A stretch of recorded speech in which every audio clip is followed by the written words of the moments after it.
Bonjour, bienvenue à notre émission Le Rendez-vous. Ce jour, nous sommes ici, proche de Nîmes ou à Montpellier. Je ne sais pas exactement où on est. Bonjour François, on est où ici? Bonjour, alors on est entre Nîmes et Montpellier, pratiquement à exacte distance. Et à quelques kilomètres de Aigues-Mortes, c'est une ville fantastique, un petit village, non, une ville médiévale.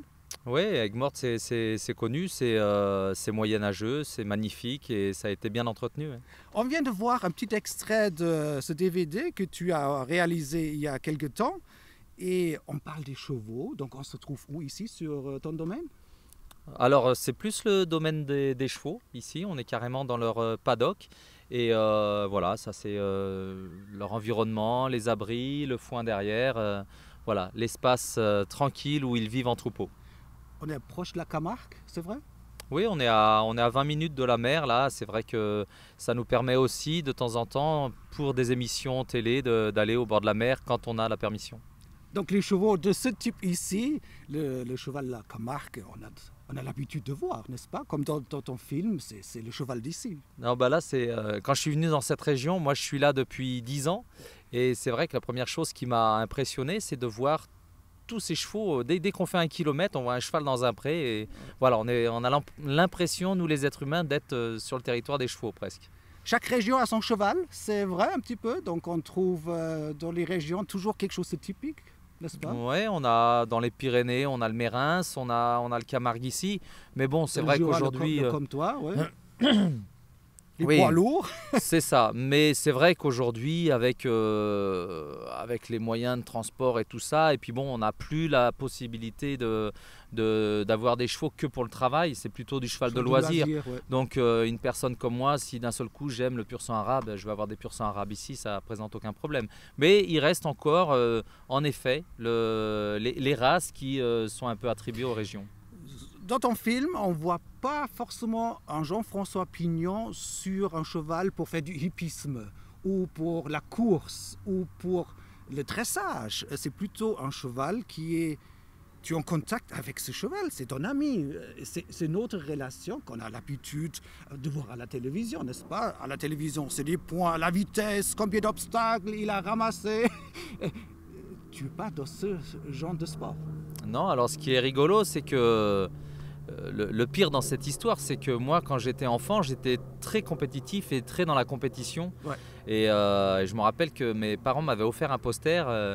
Il y avait marqué dessus « Ce n'est pas grave de gagner ou de perdre, sauf quand on perd ».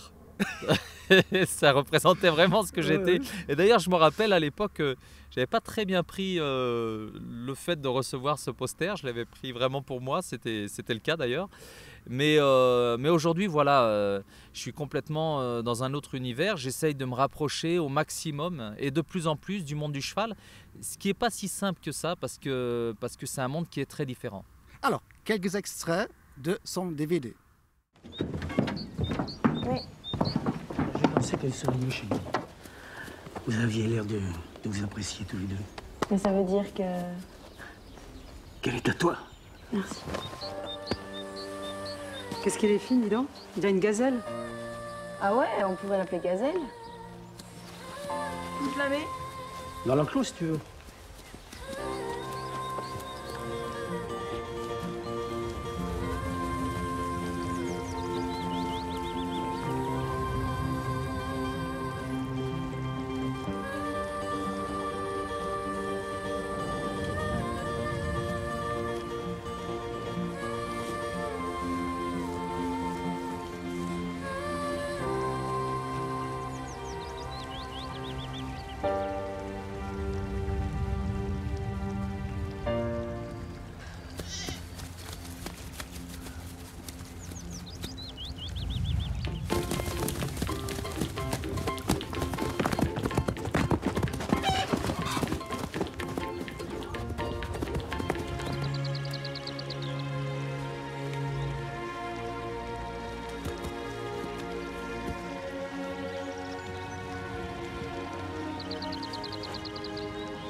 Allez, couche-toi.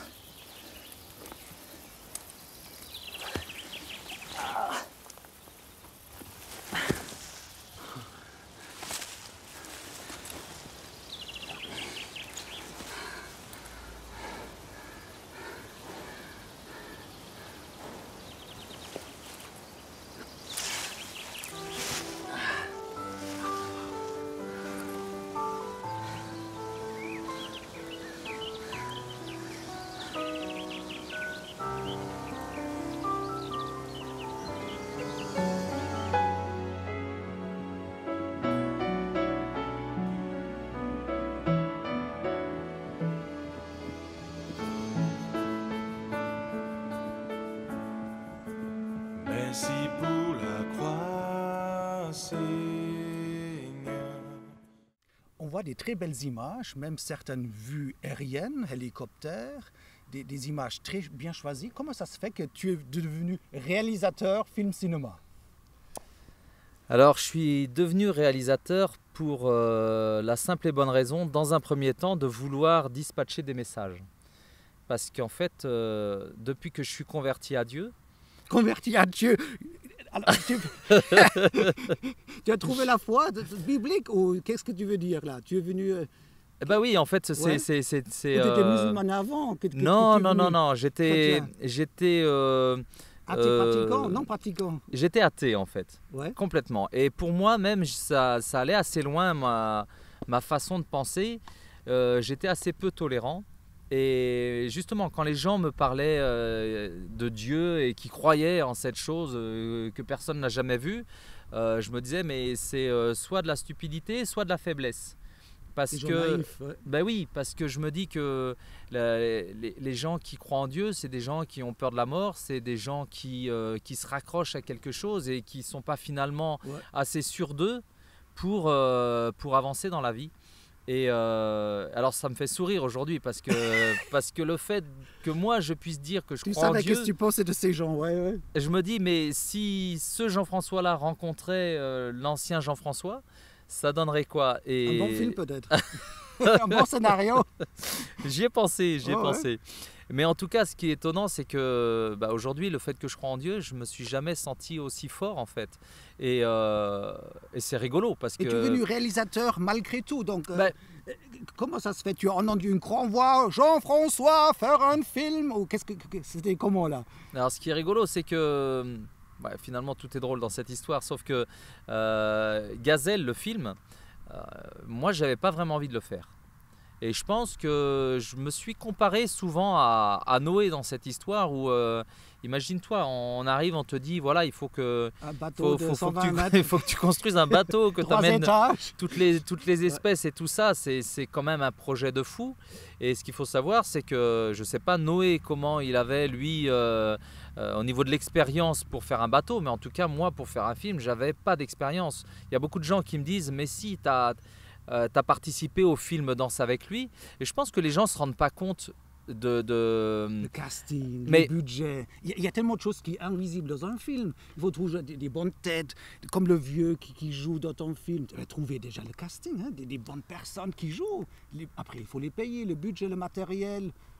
Il n'y a qu'une chose qui m'a rassuré dans cette histoire et qui a fait que le film existe aujourd'hui, c'est que j'ai vraiment senti que Dieu était derrière moi pour m'aider dans tout ça. Parce qu'au début, moi, ce que je voulais, c'était recontacter toute l'équipe de Danse avec lui. Ouais. Donc ce film auquel j'ai participé, et non fait, participé.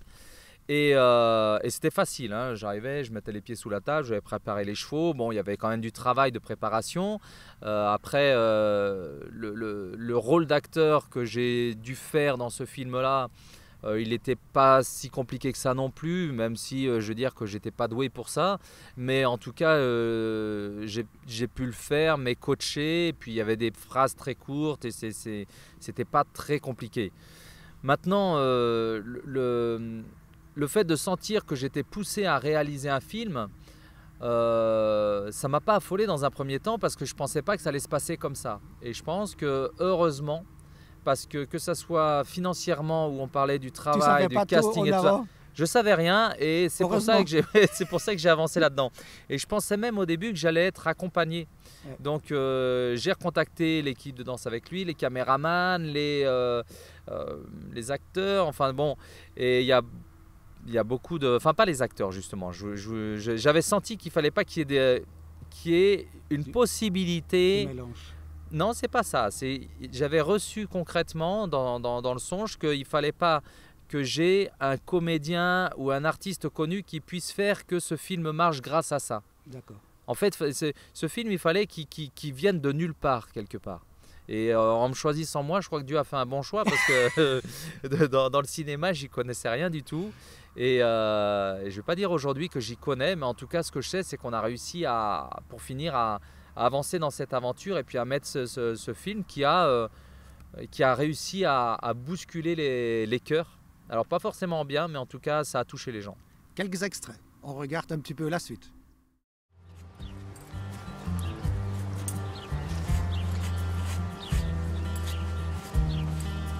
J'ai un peu de trac, moi, pas toi? Moi? Je veux ma maman.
Tu as reçu en toi, fais l'histoire simple.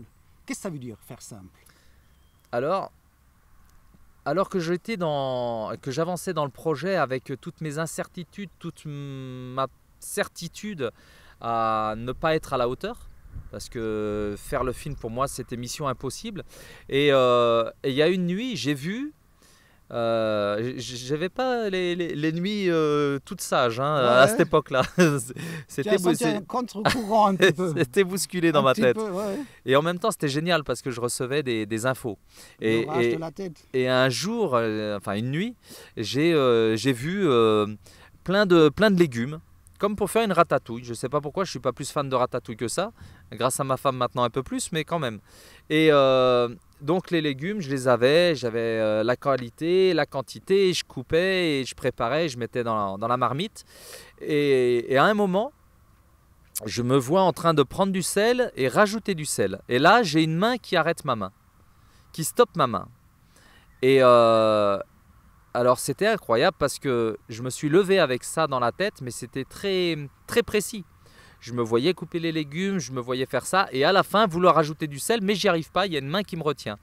Et j'étais sûr qu'il y avait un message derrière ça, mais j'avais pas le message, j'avais pas la réponse à ça. C'est venu tout de suite Et après. toute la journée j'y ai pensé, j'arrivais pas à trouver, je me suis dit bon mais ça m'embête parce que j'ai l'impression que j'ai un vrai message à recevoir de ça, et quelque part comme dans Daniel qui était capable dans la Bible de pouvoir déterminer ce que voulaient dire les songes du roi, et là j'avais un songe mais j'avais pas la possibilité d'avoir ouais, quelque part la réponse à ça, quoi. Le message se cachait derrière ça, mais où? Et surtout quel message? Et je me rappelle avoir prié, avoir même téléphoné à un copain, et il a dit voilà, et qu'est-ce que t'en penses? J'ai reçu ça, et puis il me dit écoute, je vais prier, on va prier pour ça, mais moi je ne sais pas ce que ça veut dire. Et puis le soir en me couchant, j'ai reçu la réponse. C'est qu'en fait Dieu m'avait donné la qualité, et il allait me donner de toute façon dans cette histoire la quantité et la qualité des légumes, Et ça s'arrêtait là. Et je n'avais pas à rajouter de sel. Parce que si les légumes sont d'excellente qualité, si tu rajoutes du sel et que c'est trop salé, n'importe quel bon plat à l'origine trop salé est foutu. Donc ça, c'était très important. Et en fait, ce sel, pour finir, j'ai reçu la détermination exacte, c'était l'orgueil. Ah! Exactement. Et c'était très important. Exactement. C'est toi qui choisis le goût. Ouais. Et après ce songe, mais j'étais posé dans mon cœur parce qu'en fait, je sentais que je n'avais pas besoin de forcer et qu'il allait falloir au contraire que je m'applique à accompagner et pas en faire trop. Alors, un petit extrait que Jean-François ne met pas assez de sel, il fait juste la dose que Dieu il demande. Quelques extraits. D'accord, merci.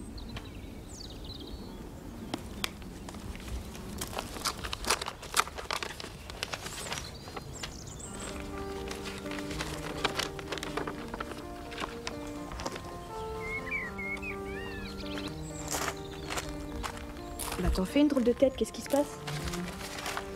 On fera pas Lyon cette année. C'est vrai qu'il a décroché le contrat.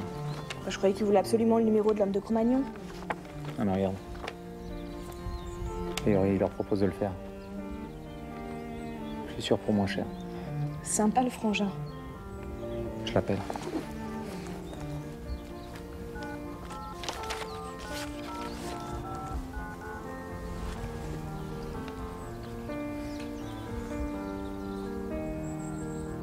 Ouais, c'est Jean-François, alors il paraît que c'est toi qui fais Lyon en Cro-Magnon. Non, tais-toi. Tu me piques mon contrat, tu me piques mon numéro, c'est vraiment dégueulasse. T'es mon frère, non? Voilà, c'est bon, là, c'est bon, j'ai pas envie d'en parler, c'est bon.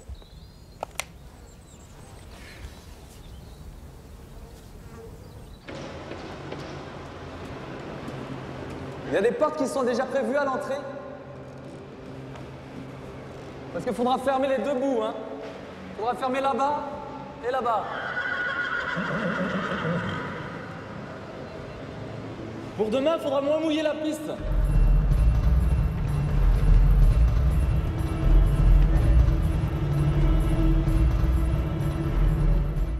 Pourquoi il y a des gens qui meurent de faim? Je te signale qu'il y a assez à manger sur Terre pour tout le monde. Que certains gaspillent alors que d'autres manquent. Je pense que c'est facile d'accuser Dieu. Oui, enfin, pour en revenir à ton frère, je te signale qu'il n'y a pas si longtemps, il piquait un contrat. C'est vrai. Mais bon, je pense que grâce à Dieu, je peux aller au-delà de mes limites.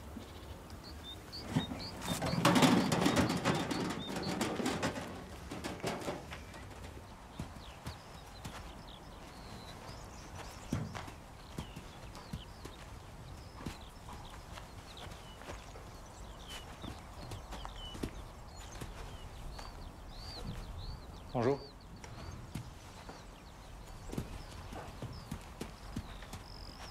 Qu'est-ce qui t'amène? J'aimerais bien qu'on se parle si t'avais 5 minutes. Je rentre ce cheval. C'est vrai que j'ai eu mal. Plus que tu peux imaginer. Pour moi, on faisait vraiment équipe.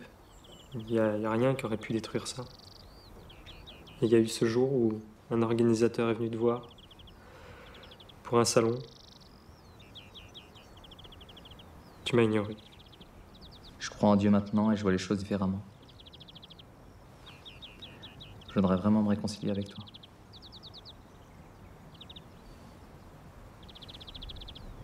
Si t'es d'accord, bien sûr. Et puis, je voudrais m'excuser pour mon comportement.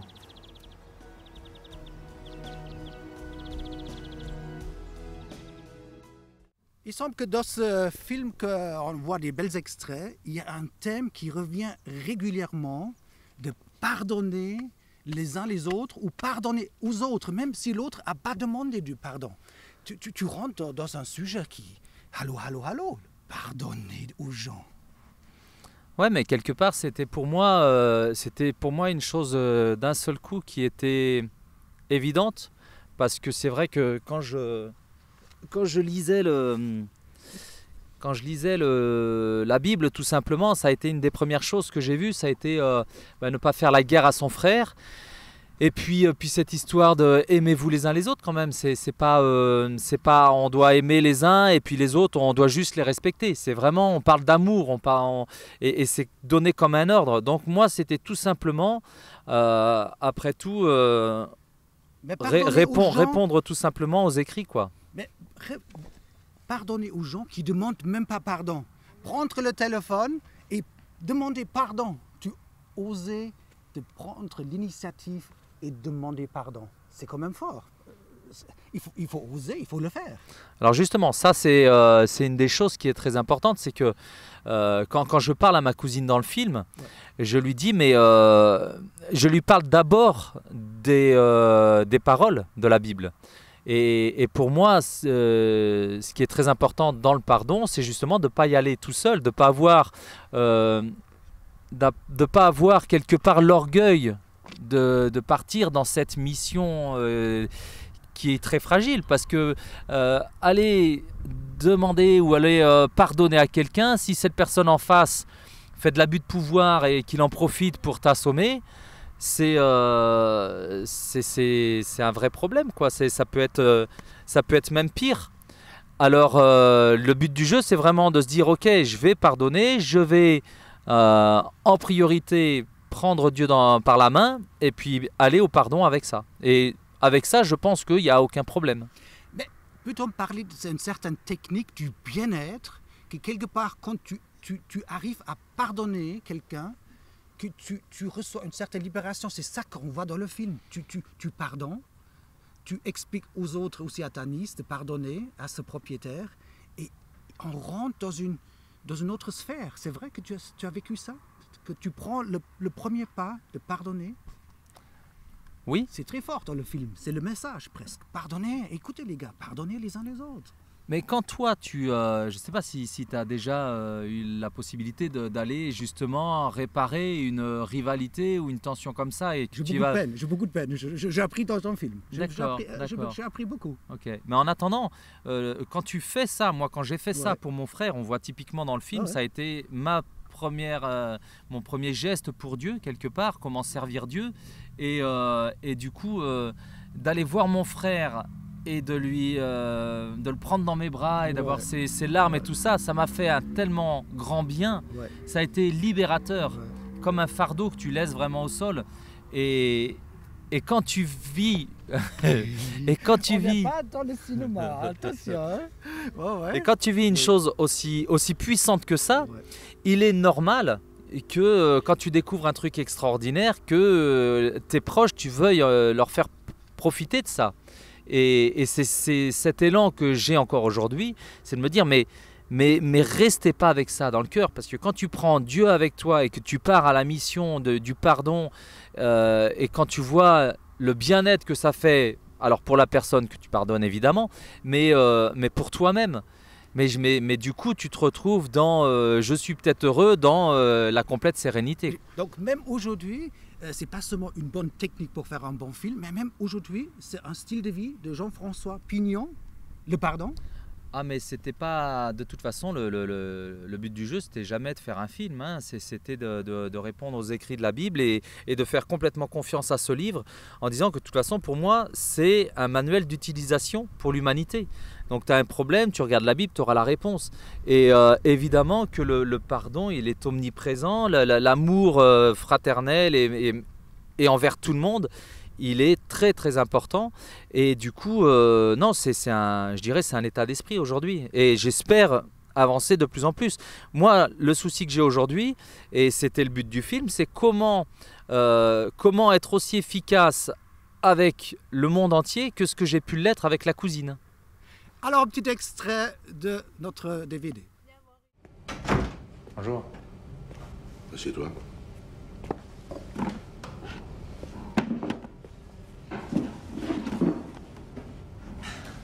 Alors, comment tu vas aujourd'hui? Je vois pas pourquoi ça changerait. Je m'ennuie dans cette vie. Pourtant des choses intéressantes à faire, qui te sauveraient. Jésus a dit, je suis le chemin, la vérité et la vie. Avec lui, le pardon devient possible. arrête avec ces histoires, tu me saoules. Je dis pas ça pour t'embêter, je dis ça pour t'aider parce que je t'aime. Aujourd'hui est sans doute pas le bon jour. Mais plus tôt tu y arriveras, mieux ce sera. Et toi, tu as réussi à pardonner et à aimer toutes les personnes qui t'ont fait du mal. Ouais. C'est d'ailleurs pour ça que je te le conseille. J'ai réussi à retrouver de l'amour pour quelqu'un dont je voulais la mort. Dans la phrase « Aimez-vous les uns les autres », c'est en fait un ordre qui nous est laissé par amour. En même temps, j'ai rien à perdre. J'ai passé toute ma vie à investir, grossir mon entreprise au maximum. J'étais comme un bulldozer qui avance.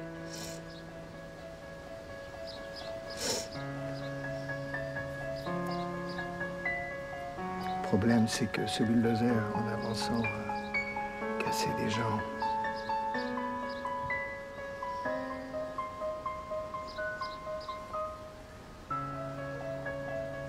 Ton père faisait partie de ces gens.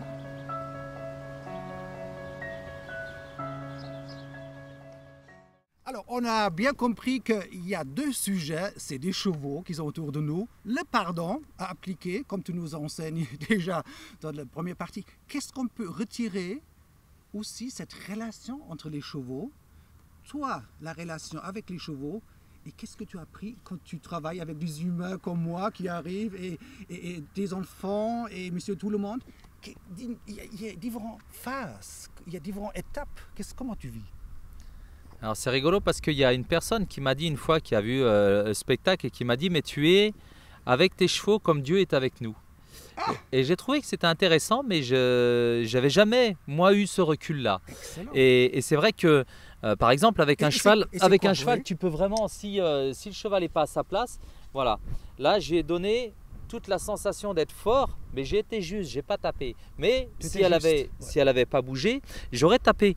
Et le problème, c'est que la différence, et la vraie différence qu'il y a entre les êtres humains entre eux et les chevaux entre eux, c'est que dans un monde, il y a de la hiérarchie, dans l'autre, non. On voit Jésus qui lave les pieds à un de ses disciples en disant « Oui, je suis votre maître, mais ça ne m'empêche pas de faire ça. » Et ça s'appelle pouvoir être humble au milieu des êtres humains, et ça, on ne l'a pas vraiment. Contrairement aux chevaux, où il y a un chef, il y a un numéro 1, un numéro 2. Donc c'est pour ça que quand on va pour toucher un cheval comme ça, ça présente aucun problème pour lui de prendre une claque parce que je rentre dans ma peau de dominant qui a dit là tu passes pas, j'ai décidé que c'était ma place. Excellent. Tout simplement. Donc et c'est pas pour autant que les chevaux ne s'intéressent pas à nous. Au contraire, plus tu vas être fort, plus tu vas être capable de distribuer des claques, mais attention, tout ça dans un amour profond. Comme Dieu le fait avec nous.